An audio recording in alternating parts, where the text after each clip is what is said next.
இதர பிற்படுத்தப்பட்ட மக்கள் ஓபிசி அவர்களுக்கு இந்திய அளவில் 27 விழுக்காடு கல்வி நிலையங்களை பெற்றுக் கொடுக்கின்றார். இப்படி எங்கள் கட்சி சமூக நீதிக்காகவும் நீர் மேலாண்மைக்காகவும் வேளாண் வளர்ச்சிக்காகவும் இலவச தரமான கல்விக்காகவும் அனைவருக்கும் நல்ல தரமான மருத்துவத்திற்காகவும் நேர்மையான ஆட்சிக்காகவும் எல்லாவற்றுக்கும் மேல் மது ஒழிப்புக்காகவும் புகையிலை ஒழிப்புக்காகவும் கஞ்சா ஒழிப்புக்காகவும் குட்காவை நாங்கள் தடை செய்திருக்கின்றோம். இப்படியெல்லாம் எத்தனையோ சாதனைகள் செய்த கட்சியை தொடர்ந்து திருமாவளவன் அவர்கள் இழிவுபடுத்திக் கொண்டிருக்கின்றார். அது தவிர்க்க வேண்டும். எங்களாலும் பேச முடியும், அவங்க கட்சியை பற்றி தரவுருவாக எங்களாலும் பேச முடியும். இதோட நிறுத்திக்குங்க. நீங்கள் மாநாடு நடத்தினா நடத்திட்டு போங்க. மது ஒழிக்கணும்னு எல்லாருடைய விருப்பம்தான். இந்தியாவில் மது ஒழிக்கின்ற ஒரு மாநாடோ ஒரு ஆர்ப்பாட்டமோ ஒரு கூட்டமோ யார் நடத்தினாலும் நாங்கள் அதை ஆதரிப்போம். அந்த வகையில் தான் திருமாவளவன் இது நடத்தினா நாங்கள் ஆதரிப்போம், அவ்வளோதான். அதில் எங்களை அழைக்கிறாரு, கூப்பிடல, அதெல்லாம் வேறு விதம்.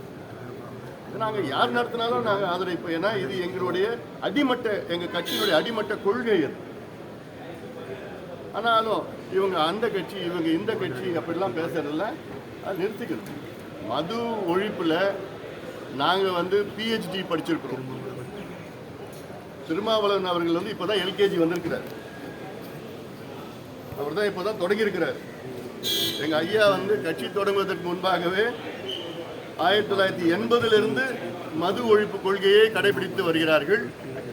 எங்கள் ஐயாவால் தான் இன்னைக்கு தமிழ்நாட்டில் அனைத்து கட்சி திருமாவளவன் அவர்கள் கட்சியும் சேர்த்து திமுக, அதிமுக அத்தனை கட்சிகளும் மதுவை பற்றி பேசாத கட்சிகள் இன்னைக்கு மது விலக்கு கொள்கையை நாங்கள் கொள்கை ரீதியில் ஏற்றுக்கொண்டிருக்கின்றோம் என்று அதற்கு ஒரே காரணம் எங்களுடைய மருத்துவர் ஐயா அவர்கள் தான். தொடர்ந்து அவருடைய போராட்டம் ஆர்ப்பாட்டம் தான். பாட்டாளிமல் கட்சியில் கிட்டத்தட்ட இன்னைக்கு 15,000 பெண்கள் மட்டும் சிறைக்கு போயிருக்கிறாங்க மது ஒழிப்பு போராட்டத்தினால.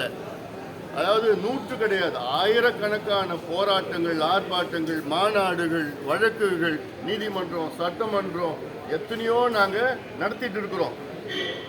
இன்னைக்கு பாட்டாளிமல் கட்சினால தமிழ்நாட்டில் 3,321 மதுக்கடைகளையும் இந்தியா